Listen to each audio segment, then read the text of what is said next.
Military bases are not like other places. They are their own world, their own rules, their own geography. If you grew up on a base, and a lot of Americans did, you know exactly what I mean. The identical housing units lined up in perfect rows. The checkpoints at every entrance. The feeling that everything around you is organized, controlled, and accounted for. There is a protocol for everything on a military base. There are procedures. There are fences. There are people whose entire job is to know what is happening on that property at all times. And yet, the people who grew up on these bases, the kids of the soldiers, the families who lived inside those fences for years, they have stories. Stories about the things that happened in the restricted zones nobody was allowed to enter. Stories about the buildings that were locked up and never explained. Stories about the sounds that came from the tree lines at night when the base went quiet. Because here's the thing about a military base. The control is real. The structure is real. But so is the darkness just past the fence line. These are 5 stories from people who grew up on military installations across the United States. 5 stories about the things that happen inside the most controlled, most secured, most organized environments in this country, when nobody is supposed to be watching. I grew up on a large army base in the southeastern United States.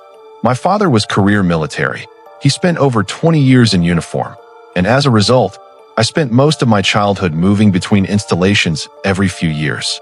I'm in my late 30s now, and this happened when I was around 12, at the base where we stayed the longest.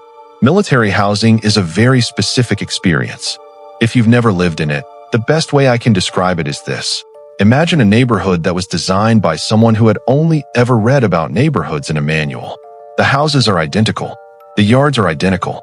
The streets are straight, and everything is named by number or letter, not by anything that sounds like a real street name. It's not unpleasant. It's just precise, controlled, everything exactly where it's supposed to be, which is why Building 14 stood out so much. Building 14 was on the north end of the residential area of the base, about a quarter mile from the nearest housing unit. It wasn't a house. It was more like a squat, rectangular structure. 1 story, no windows on the sides facing the road, a single steel door on the front that was always padlocked. There was a chain link fence around the entire building with a simple sign on it that said restricted access, authorized personnel only. Nobody I knew had ever seen anyone go in or come out of it. I asked my father about it once. He said it was a storage facility and that I should stay away from it. When I pressed him, what kind of storage? He gave me a look that said the conversation was over. I knew that look. Every military kid knows that look. So I let it go, but I kept watching the building, the way kids do when something bothers them. On the walk to the school bus stop in the morning, I could see it in the distance. Some mornings there would be a military vehicle parked outside the fence, a plain olive green truck, no markings, no one ever visible around it, just parked there. Other mornings, nothing. The thing that started this story happened on a Tuesday night in October. My bedroom window faced north, toward the building. I had my window cracked because the night was cool and I liked the air. I was lying in bed, not fully asleep, in that halfway state where you're aware of the room around you, but not really conscious. I heard a sound. It was rhythmic, low, coming from somewhere outside in the direction of Building 14. At first I thought it was machinery, some kind of generator or pump. But the more I lay there and listened, the less it sounded mechanical. It had variation to it, a rise and fall. I sat up and looked out the window. Building 14 was dark the way it always was. No lights visible from the outside. The fence, the padlocked door, all of it exactly as it always looked. But the sound continued for another 10 or 15 minutes before it stopped. I told my friend Marcus about it the next morning on the bus. Marcus had grown up on this base his entire life. His father was a senior NCO, and they'd never moved, and he knew the base better than anyone I'd met. He looked at me when I described the sound and said, "Yeah, that happens sometimes." I asked him what it was. He said, "I don't know, but it's been happening since before I can remember." 2 weeks later, Marcus and I decided to get closer. I want to be clear about something. We were not brave kids doing a dumb dare. We were genuinely curious in the way that 12-year-olds get curious about things that adults won't explain. We weren't going to try to get inside.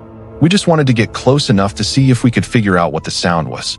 We went on a Saturday afternoon, which we figured was safer than going at night.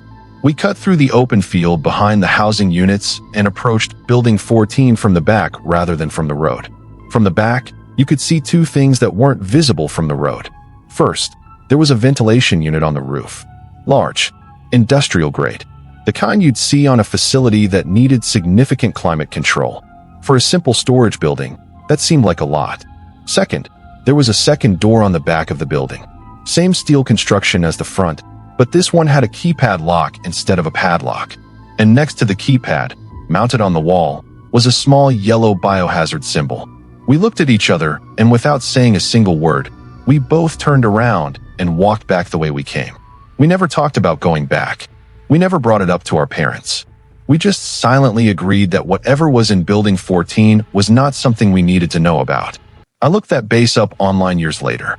I found a few records related to Cold War-era chemical storage that had apparently been on various Southeastern Army installations during the 1980s and early 1990s. I can't say for certain that's what Building 14 was, but the biohazard symbol, and the sound that rose and fell in the dark like something breathing. I think about it more than I probably should. My name isn't important. What matters is that I'm a woman in my mid-40s. I grew up as an Air Force kid, and I lived on 4 different bases between the ages of 4 and 18. Most of what I remember about base housing is ordinary. The neighborhoods were safe, the other kids were friendly, and the transient nature of military life meant you got very good at making friends quickly and saying goodbye without making a big deal of it. The base I want to talk about was in the Midwest. We were there from when I was 9 until I was almost 13. It was one of the larger bases I lived on, and the housing area was organized into several rows of identical units.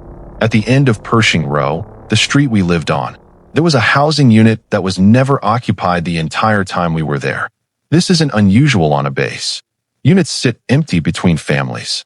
Renovations happen. Sometimes a unit is taken offline for maintenance. Nobody thinks twice about it. But this unit had a specific quality that the other empty ones didn't. It looked lived in. I mean that precisely. The curtains were closed, but they were the kind of curtains someone hangs, patterned, not the plain white government issue ones that every other unit had while empty. The small flower bed along the front walk had plants in it that someone appeared to be maintaining because they didn't die and the weeds didn't take over. Occasionally there were lights on inside. Not all the lights, just 1 or 2. The way a house looks at night when someone is home in one room. My mother asked about it once at a neighborhood gathering. She said something like, "Who lives in the end unit?" I keep meaning to introduce myself. The other women got quiet. One of them changed the subject. My mother had been an Air Force wife long enough to know when she'd accidentally stepped on something. She didn't ask again. When I was 11, I became friends with a girl named Deanna whose family had been on this base for almost 3 years, longer than most. She was the kind of kid who had absorbed everything there was to know about the base because she'd had time to do it. One afternoon, we were riding bikes past the end of Pershing Row, and I pointed at the unit and asked her who lived there. She stopped her bike. She said, "Nobody lives there." I said that couldn't be right because of the curtains and the lights and the plants. She looked at the house for a moment. Then she said, "It wasn't always empty. A family lived there about 2 years before your family got here. A mom and 2 kids. The dad was deployed." I asked what happened to them. Deanna was quiet for a second. Then she said that the mom had gotten sick. Something fast and serious. She'd been taken off the base for medical treatment, and the 2 kids had been sent to stay with relatives somewhere. It had all happened within a few weeks. I asked if the mom had come back. Deanna looked at me. She said, "Nobody came back." I asked who was taking care of the plants. Deanna said she didn't know. I asked who was turning the lights on. She got back on her bike. She said, "My mom told me not to think about that house. So I don't." She rode back toward the main part of the row, and I followed her. I didn't look back at the unit. But that night, lying in my bed 4 houses down from that end unit, I thought about the curtains. The ones that looked like someone had chosen them. The lights in 1 or 2 rooms. And I thought about a woman who had gone away sick, and 2 children who had gone to stay with relatives, and none of them had ever come back.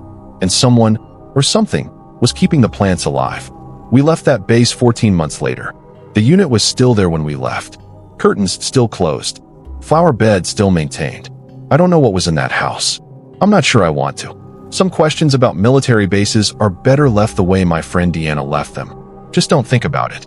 I'm going to tell this one quickly because even now, and I'm a grown man in my 40s who has seen a lot, it makes me uncomfortable to think about for too long. I grew up on a large Marine base on the East Coast. My father was a staff sergeant, career Marine, the type of man who did not discuss things that made him uncomfortable and did not tolerate nonsense. I respected my father enormously then, and I still do, which is why what he said to me the night this happened has stayed with me for over 30 years. The base had 5 entry gates. Gates 1 through 4 were the main access points, used daily, always staffed, regular traffic in and out. Gate 5 was on the far northwestern edge of the base property, accessible by a road that ran along the tree line. It wasn't used for regular traffic. It was a secondary access point that I think was mainly for maintenance and utility vehicles. The guard post at Gate 5 was small, one building the size of a large shed, a gate arm, a floodlight on a pole. Standard setup. But nobody liked being assigned to Gate 5 at night. I knew this because I had heard my father say it to another sergeant at our house once. I was maybe 10 at the time, listening from the hallway, as kids do. He said something like, "They put Wilson on 5 again last night. Kid's going to put in for a transfer if they keep doing that." I stored that information the way kids store things that adults say without realizing they're being heard. When I was 14, something happened that connected back to that conversation. My father came home one night. I remember it was late, later than his usual time, and he sat down at the kitchen table without taking off his jacket. My mother made coffee and set it in front of him and sat across from him. I was in the next room doing homework with the door open. My father said, "We lost a man at 5 tonight." My mother asked what happened. He said the guard on duty, a young corporal, just a few months on the base, had called in at his scheduled check-in time. Normal radio contact, nothing unusual. 40 minutes later, when the patrol came by for the physical check, the guard post was empty. The gate arm was down. The corporal's rifle was inside the post, leaning against the wall. His jacket was on the chair. His radio was on the desk. He was not there. My father said they searched the entire perimeter within the hour. Dogs, flashlights, the works. The tree line on both sides of Gate 5. The road in both directions. They found nothing. I heard my mother ask if the young man was all right. My father said, "I don't know." He said it slowly, quietly, in a way that made the hair stand up on my arms, even though I was in the next room pretending to do homework. I never found out what happened to that corporal. My father didn't discuss it again in my hearing, and by the time I was old enough to ask him directly, the memory had the quality of something that had been deliberately set aside. When I mentioned it to him years later, he said he didn't remember the specific incident I was describing. My father had one of the best memories of any person I've ever known. He remembered everything. I've spent some time over the years trying to find any record of an incident at that gate during the period I'm describing. I found nothing. And I know that on a military base, certain things don't make it into any record that a civilian can access. I'm not saying the young man was taken by something paranormal. There are rational explanations: desertion, medical emergency, any number of things. But my father's voice at that kitchen table, that specific quiet that came into his voice when my mother asked if the man was all right. I've been listening to my father's voice my whole life. And that night, it sounded like a man describing something he didn't have a category for. I'll start by saying I believe in rational explanations for almost everything. I'm a practical person. I spent 4 years in the Army myself after growing up on bases, and I'm not someone who jumps to paranormal conclusions.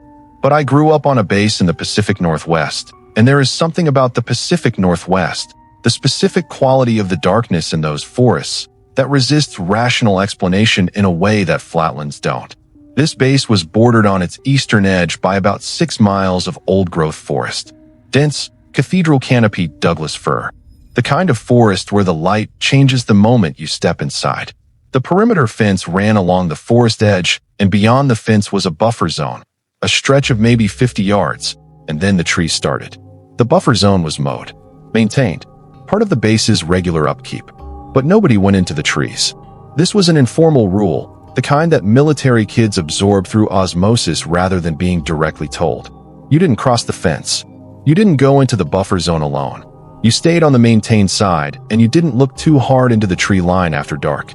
I was 15 when I first started noticing something at the fence line. I had a habit of running in the early morning, 5:30, before school. The running path on the eastern side of the residential area curved along the fence for about half a mile before turning back toward the housing units. I ran it 3 or 4 mornings a week. The thing I started noticing was this. In the buffer zone, On the other side of the fence, there were sometimes shapes in the tree line that didn't look like trees. I want to be careful how I say this because I know how it sounds. What I mean is that the shapes of trees are specific. The vertical lines of trunks, the spreading of branches. Once your brain calibrates to a forest, it knows what a tree looks like, and it notices when something in the tree line has a different shape. The shapes I started seeing, only in the mornings, only in low light, were vertical, roughly the height of a person. They didn't move, which is partly why I kept telling myself I was wrong. But there were never the same number of them 2 mornings in a row. I mentioned this to a boy in my class named Porter whose family had been on this base for 6 years. Porter was the kind of kid who knew everything about the base the way base lifers always do. He looked at me when I described what I was seeing and said, "Don't count them." I said I hadn't meant to. I just noticed there were different numbers on different days. He said again, more deliberately, "Don't count them." I asked why. He said, "My older brother counted them once, wrote the numbers down over about 2 weeks. When he got to 12 days of data, he stopped sleeping." He paused. He wouldn't tell me what the pattern was. He just said, "Don't count." I stopped running that route after that conversation. Told myself it was because I wanted to vary my training. That was a lie and I knew it. I ran on the western side of the base after that, facing the open parade grounds and the administrative buildings. Clean sidelines. Nothing in the tree line because there was no tree line. I was 18 months from leaving for college, and I just needed to get through 18 months. The last thing I'll tell you about this is small, but it's the part one think about most. On my last morning run before we left that base, my family was passing, moving to a new installation. I don't know why, but I took the eastern route one final time. The fence line route. It was just past 5 in the morning. Still dark. The light was that blue-gray pre-dawn color that makes everything look like a photograph. I ran the full length of the fence without looking toward the tree line. I was disciplined about it. Head forward, pace steady. But at the very end of the route, right before the path turned away from the fence, I looked. I don't know why I looked. The buffer zone was empty. The tree line was just trees. But there was one shape at the edge of the tree line that was not a tree. And as I turned away and kept running, I had the distinct, specific, bone-level feeling that it turned to watch me go. I never looked back. I have not been back to that base. And I have never run in the dark since. The abandoned family housing block. This is the longest one, and I'm going to ask you to stay with me because the ending is the part that matters. I'm 34 years old. I live in Texas now, and I grew up on a naval base in Virginia. My father retired as a chief petty officer after 22 years. I have a lot of good memories of growing up on that base. This is not one of them. The base had, on its southern end, a section of family housing that had been built in the early 1950s and decommissioned from use in the early 1990s when a newer housing block was completed on the north side. The old block, we called it South Housing, or just South, wasn't demolished. It just sat, empty. The Navy apparently had plans for the property that never fully materialized, so for years it existed in this strange in-between state of abandon, but maintained enough to keep it from becoming a total liability. The streets still had their old names on signs. The houses were still standing. The yards were overgrown, but the structures themselves were intact. There was a chain-link fence around the whole area with a locked gate. South Housing was about an 8-minute walk from where we lived, and it was a source of constant mythology among the base kids. By the time I was 16, I had heard every story you can imagine about South Housing. Demonic activity, government experiments, the ghost of a woman who had been murdered in one of the houses in the 1970s, kids who had gone in and not come out the same. Standard abandoned place mythology. I didn't put much stock in any of it. What I did put stock in was what my neighbor Mr. Terrence told me when I was 15. Mr. Terrence was a retired master chief who lived 2 doors down. He was in his late 60s, had been on this base on and off since the 1970s, and he was the kind of man who said exactly what he meant and nothing else. No drama, no exaggeration. I was mowing his lawn one Saturday. He paid me $20, which was good money when you're 15, and I mentioned South Housing because I'd been debating with my friends whether to try to get inside the fence. Mr. Terrence didn't say anything for a moment. Then he said, "I'd leave South alone if I were you." I asked why. He said, "Because some of the families that live there didn't fully leave." I asked what he meant by that. He was quiet again. Then he said that in the years after South was decommissioned, there had been several incidents of what he called unauthorized activity in the abandoned block. Not vandalism, not trespassing in the usual sense. He said that on multiple occasions, base security had responded to reports of lights in the windows of the empty houses. And every time they responded, they found the same thing: one or two houses with lights on inside. No power connected to the block. The utilities had been disconnected when it was decommissioned. No explanation for the lights. Every time, by the time security arrived, the lights were gone. He said there had also been at least 2 occasions where base security reported encountering, and this is the word he used, he said it carefully, figures inside the abandoned block during nighttime patrols. Human in appearance, dressed in clothing that looked dated, standing in windows or in doorways. He said both times the responding officers had entered the block to investigate and found no one. I asked him what he thought it was. He looked at me for a long time. Then he said, "My honest opinion? I think some people's attachment to a place outlasts their time in it. And military families put down roots in these bases in a way that civilians don't fully understand, because bases are the only home some of them ever knew. I think some of those families are still there." He said it plainly, not dramatically, like a man stating his professional assessment of a situation. I went to South Housing 3 weeks later, not because I was brave, because I am the kind of person who has to see things for themselves, and at 16 that compulsion has no brakes. 4 of us went on a Saturday afternoon. We'd found a section of fence on the backside where someone had cut the chain link at the bottom and folded it back.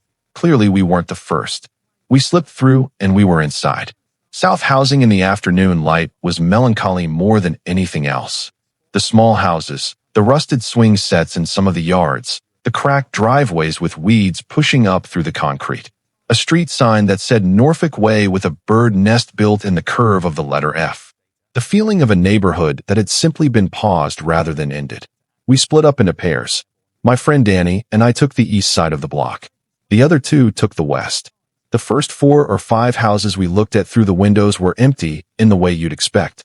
Bare floors, walls with faded rectangles where pictures had hung, the occasional piece of forgotten furniture. Dusty but unremarkable. The 6th house was different. Through the front window, we could see into what had been the living room. And unlike the other houses, this one wasn't bare. There was furniture, a couch, a coffee table, a rug on the floor. Against the far wall, a bookshelf with books still on it. On the coffee table, a ceramic mug. Danny and I looked at each other. The furniture wasn't new. It was the same vintage as the house. Early 1990s at the latest, probably older. But it wasn't decayed or collapsed the way furniture gets when it's been sitting in an empty house for decades. It looked like someone had been using it. I tried the front door. It wasn't locked. I want to be clear about this. I am not proud of going inside. As an adult, I understand we had no business in there and I would not do it today. But I was 16 and I pushed the door open and went in. Inside, the house smelled like a house that was occupied, not the mildew and dust of abandonment. It smelled like a home. Faintly, underneath everything else, like someone had cooked a meal not too long ago. I don't know how to explain that better than that. The living room was exactly as it appeared from outside. Furniture, rug, bookshelf, mug. I walked to the bookshelf. The books were real, paperback novels, a few hardcovers, some Navy-issue technical manuals. On the shelf next to the books was a framed photograph. I picked it up. It was a family. A man in Navy dress uniform, a woman beside him, 2 young children in front of them. The photograph was old. The color had that slightly faded quality of photos from the late 1980s or very early 1990s. They were standing in front of a house. I looked at the house in the photograph. It took me a second. It was the house I was standing in. I put the photograph down. I told Danny we were leaving. We went out the front door and back to the cut fence, and we got out of South Housing, and we walked back to the main residential area without saying much. That night, I told my father what I'd found, leaving out the part about going inside.